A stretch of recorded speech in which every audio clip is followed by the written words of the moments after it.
మళ్ళీ ఎందుకు వచ్చారో? మనం ఒకటే జీవన్. నువ్వు అలా కోపంగా మాట్లాడుకో. నీకు మేం సాయం చెయ్యకుండానే మాకు సాయం కావాలని నిన్ను అడగడం తప్పే జీవన్. అందుకే ఆ రోజు నువ్వు కోపడ్డావు, ఇక్కడి నుంచి వెళ్ళిపోమన్నావు. నీ కోపమే నీ శత్రువు అనుకున్నాను. కానీ ఆ కోపంలో కూడా తెలివిగా ఆలోచించి ఆ రోజు వెళ్ళిపోతున్న మమ్మల్ని వెనక్కి పిలిపించావు చూడు. అక్కడ మన ముగ్గురి జీవితం మంచి మలుపు తిరిగింది. ఒక్కసారి మా మాట విను. మర్యాదగా పోండే.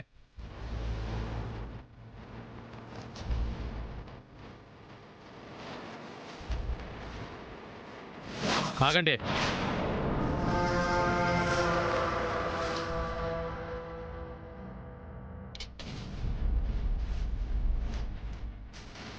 రాఘవ్ ఎప్పుడున్నాడో చెప్తావా జీవన్?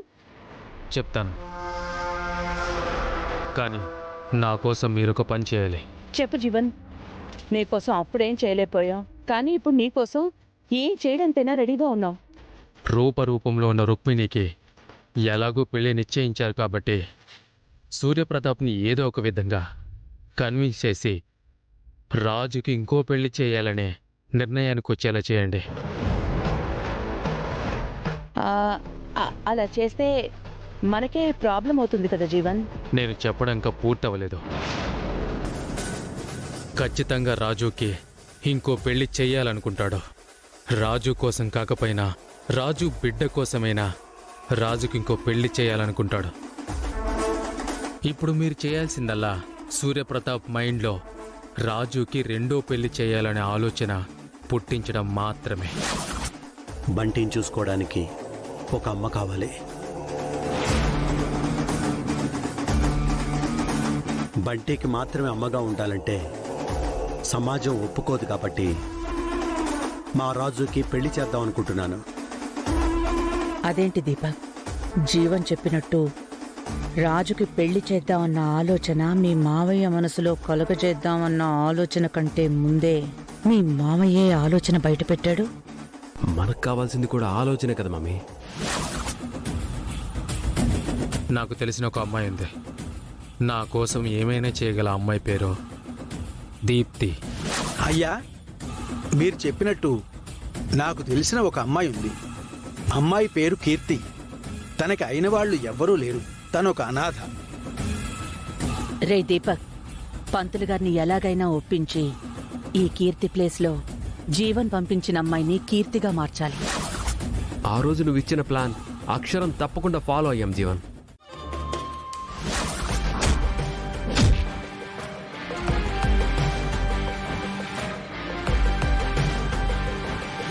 రాజుకి ఆ అమ్మాయికి మధ్య ఏదో సంబంధం ఉన్నట్టు న్యూస్ బయటికి వచ్చేలా చేశాం. పోలీసులు ఇప్పుడు మీ పని. వెళ్ళండి. మీరు కూడా వెళ్ళండి. బాబు రిపోర్టర్ తమ్ముడు, ఇప్పుడు నీతో పని. రారా. అయ్యో, పోలీసులు వచ్చారు సార్.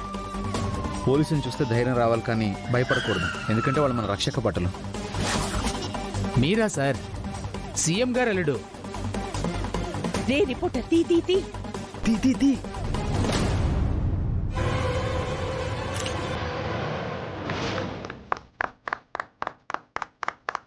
మీకిచ్చిన పాత్రలు మీరు సూపర్గా పండించారు. నిండా ఆ రాజుకి మీరెప్పుడూ కనబడకూడదు. పొరపాటున కనబడినా మా పేర్లు బయటికి చెప్పకూడదు.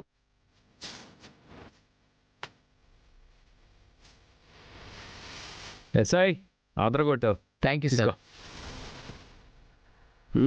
రిపోర్టర్ మాయా, ఇప్పుడు మిగిలింది నీ పనే.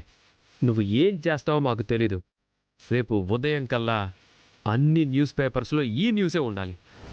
అన్ని టీవీ ఛానల్స్లో ఈ న్యూసే బ్రేకింగ్ న్యూస్ అవ్వాలి. అలాగే సార్.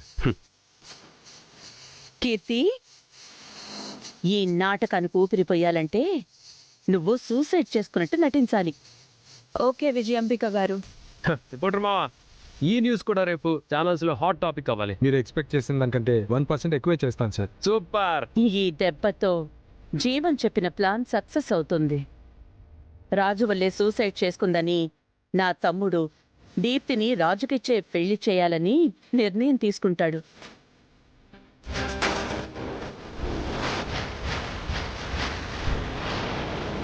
రాజు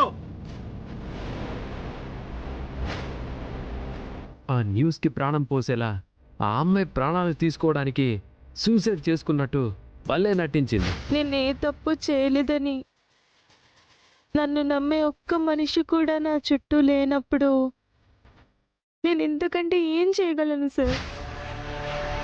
ఆ విషయం తెలుసుకున్న మా మావయ్య స్వయంగా హాస్పిటల్కి వెళ్ళి ఆ అమ్మాయిని పరామర్శించి నీకు రాజుకు నేను పెళ్లి చేస్తానని పెదరాయుడు స్టైల్లో మాటిచ్చి ఆ అమ్మాయిని ఇంటికి తీసుకొచ్చాడు. ఈ అమ్మాయి కీర్తికి నా అల్లుడు రాజుకి దగ్గరుండి పెళ్లి జరిపిస్తానని మీడియా ముఖంగా మాటిస్తున్నాను. నా తమ్ముడు మాట ఇచ్చాడు అంటే చేసి తీరుతాడు అని నీకు తెలుసు కదా జీవన్.